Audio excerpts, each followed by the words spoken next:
Assalamualaikum warahmatullahi wabarakatuh. Alhamdulillah.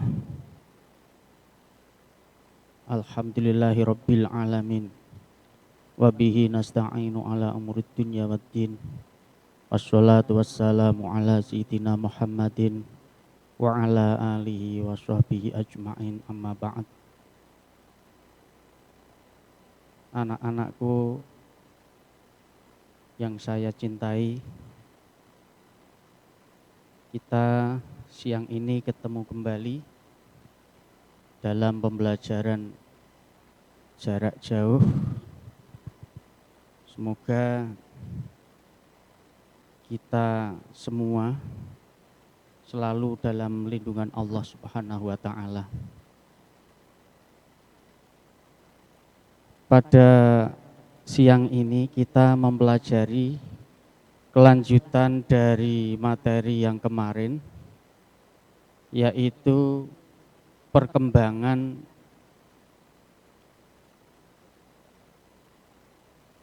atau ilmu pengetahuan agama dan tokoh-tokohnya. Jadi kemajuan ilmu pengetahuan agama pada masa dinasti Abbasiyah dan tokoh-tokohnya. Ada ilmu hadis, ada ilmu tafsir, fikih, dan lainnya. Ilmu hadis mengalami kemajuan di masa dinasti Abbasiyah. Jadi sebetulnya ilmu hadis itu ya sudah ada semenjak masa Nabi Muhammad SAW, masa sahabat, masa tabi'in, dan seterusnya. Tapi di sini saya lebih fokuskan ke di masa dinasti Abbasiyah, yaitu sekitar abad ke-3 dan ke-4 Hijriah. Atau kalau oleh sejarawan dibagi menjadi 7 periode. Di Abbasiyah ini adalah periode yang kelima, di mana periode ini adalah periode pemurnian, penyehatan, dan penyempurnaan pada abad sebelumnya, yaitu abad ke-3 Hijriah.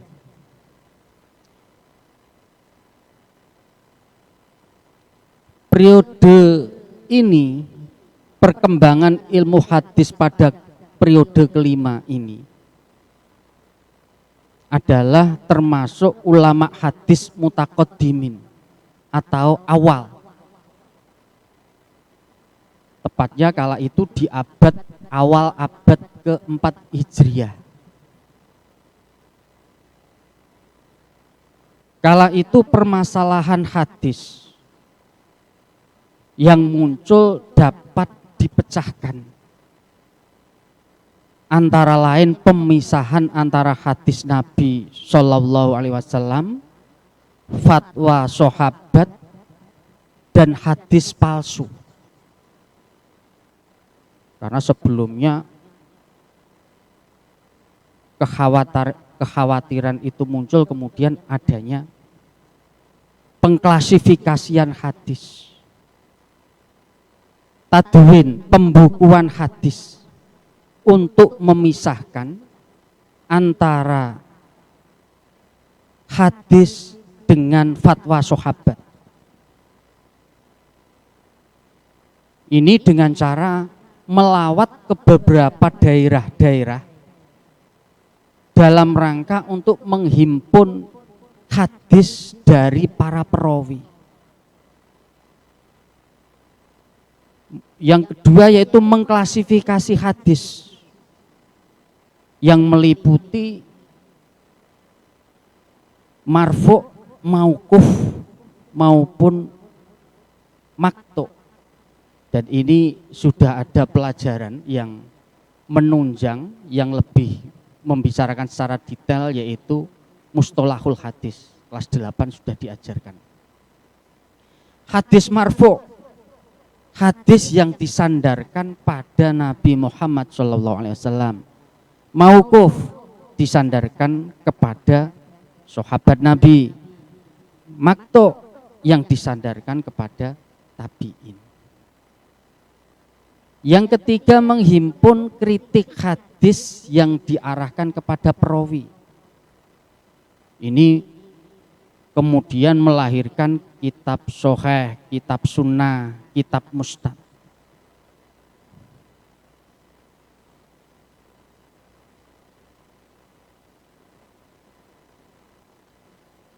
Usaha pemisahan hadis-hadis sahih dan hadis-hadis yang tidak sahih ini dirintis oleh Ishaq bin Rahawayh yang dilanjutkan oleh Imam Bukhari dan muridnya yang bernama Imam Muslim.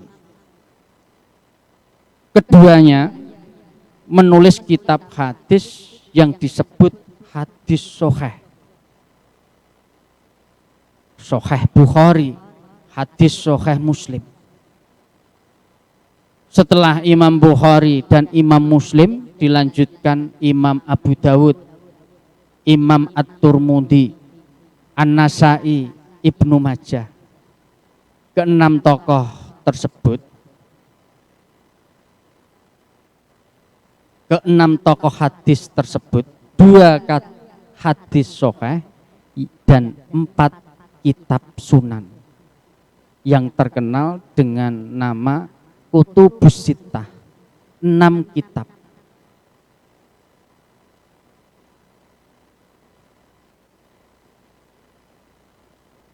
Imam Bukhari lahir tahun 810 Masehi sampai 870 Masehi. Lahir di Bukhara dan wafat di Hortanah tahun 870 Masehi. Nama lengkapnya Abu Abdullah Muhammad bin Ismail bin Ibrahim bin Al-Mughirah Al-Bukhari.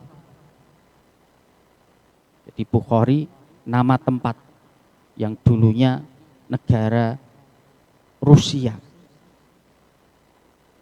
Ketika umur 10 tahun ia belajar kepada Ad-Dakhil, ulama ahli hadis. Kemudian usia 16 tahun ia menghafal hadis-hadis karya Ibnu Mubarak dan Wakil Al-Jarrah.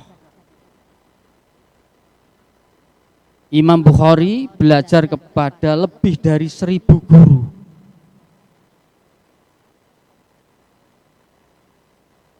Menurut riwayah, kitab Al-Jami'us Shahih atau Sahih Bukhari disusun dengan menemui lebih dari 1080 guru di bidang hadis.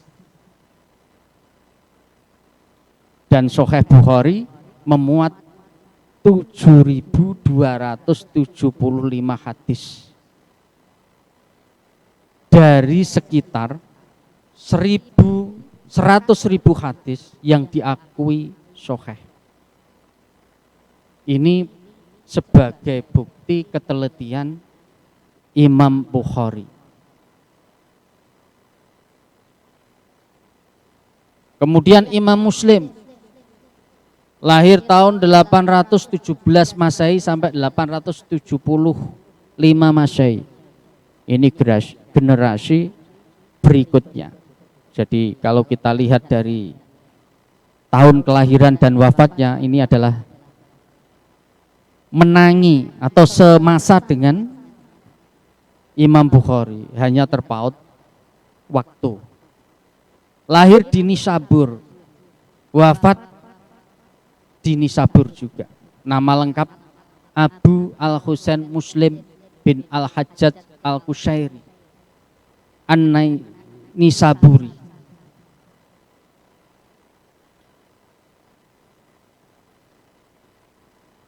Beliau berhasil mengumpulkan 300.000 hadis. Karyanya kitab Jami'us Sahih Muslim atau Sahih Muslim.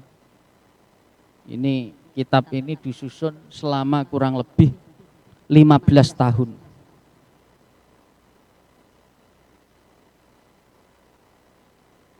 Kemudian yang ketiga, Imam Abu Dawud lahir tahun 817 sampai 888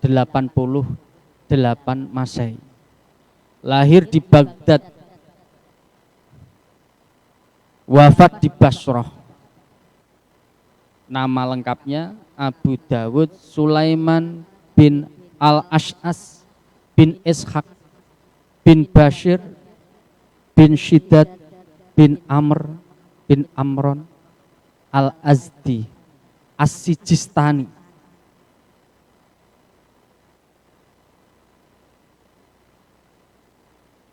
Kemudian yang keempat dari Kutubus Sittah, Imam At-Tirmidzi. Jadi nama kitabnya itu dimunasabahkan pada penulisnya. Karyanya Sunan At-Tirmidzi. Nama penyusunnya Imam At-Tirmidzi. Jadi mudah untuk menghafalkan Kutubus Sittah antara penulis dengan karyanya. Nama aslinya yaitu Abu Isa Muhammad bin Isa bin Saurah bin Musa.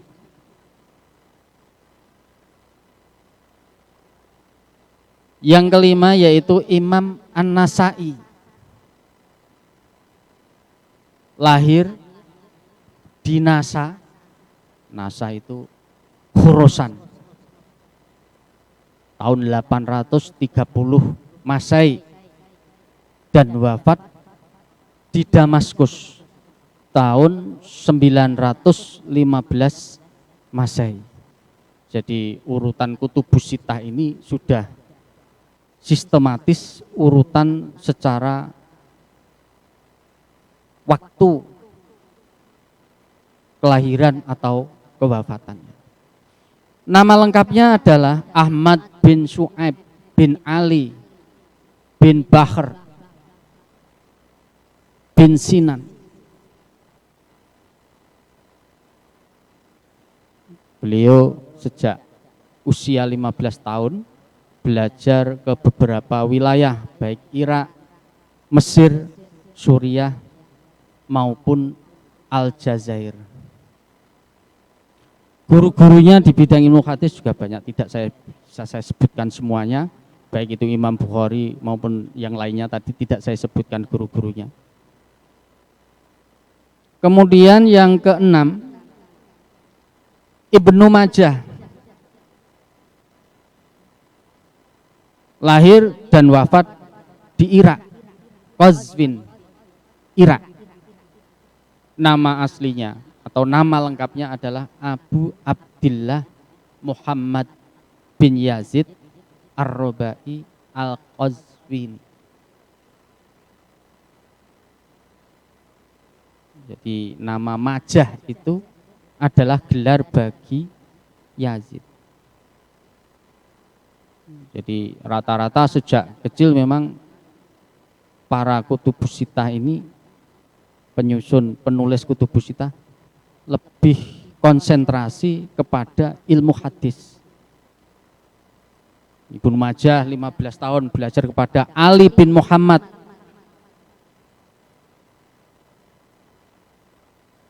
Juga pernah belajar ke Basrah, Khurasan, Baghdad, Suriah, dan Mesir.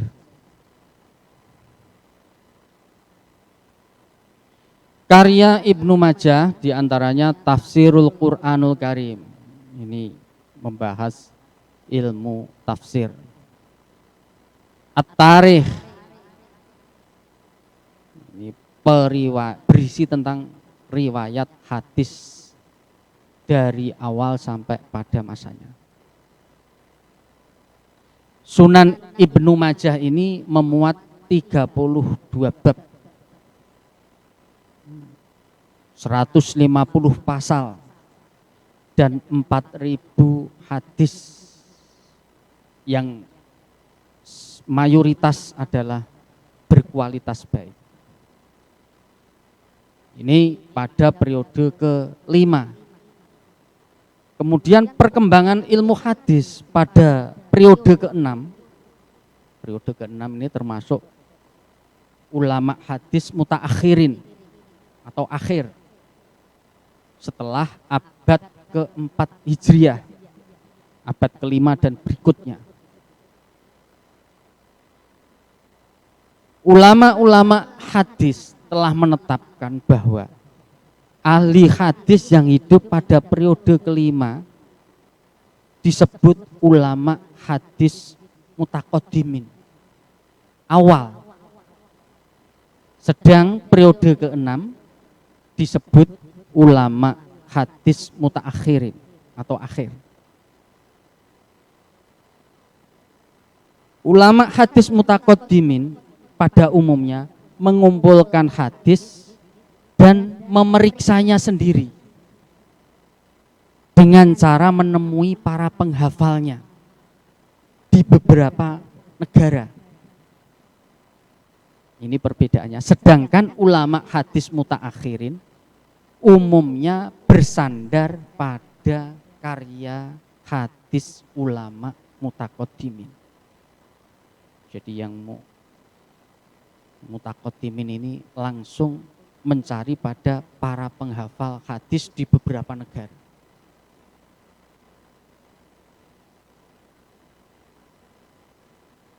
Nah, usaha-usaha untuk memelihara hadis yang dilakukan oleh ulama hadis mutaakhirin diantaranya yang pertama adalah menghafal hadis.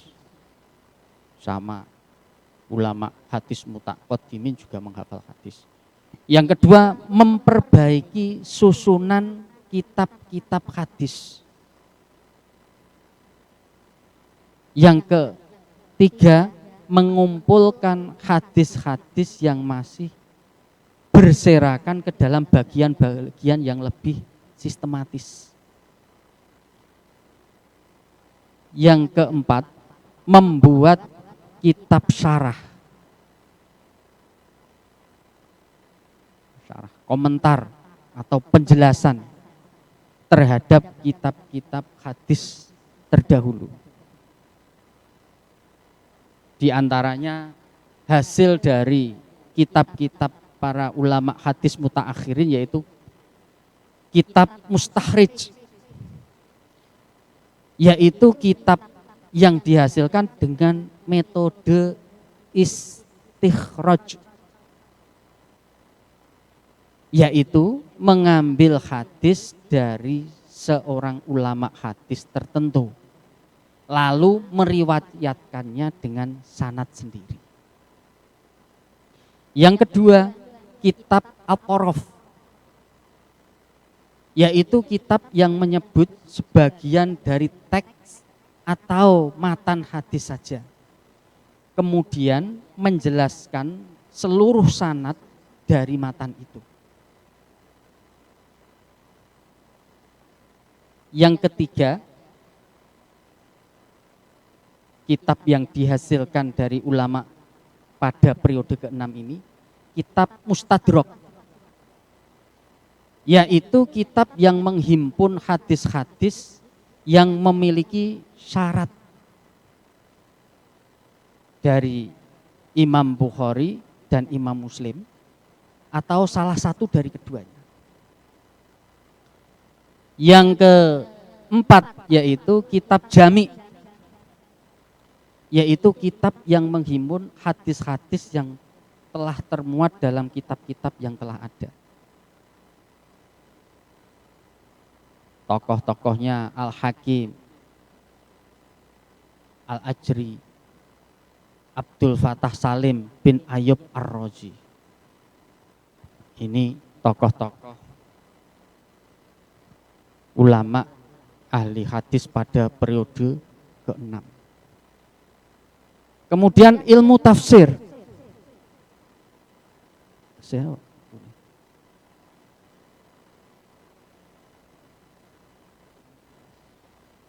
Kurang 2 menit.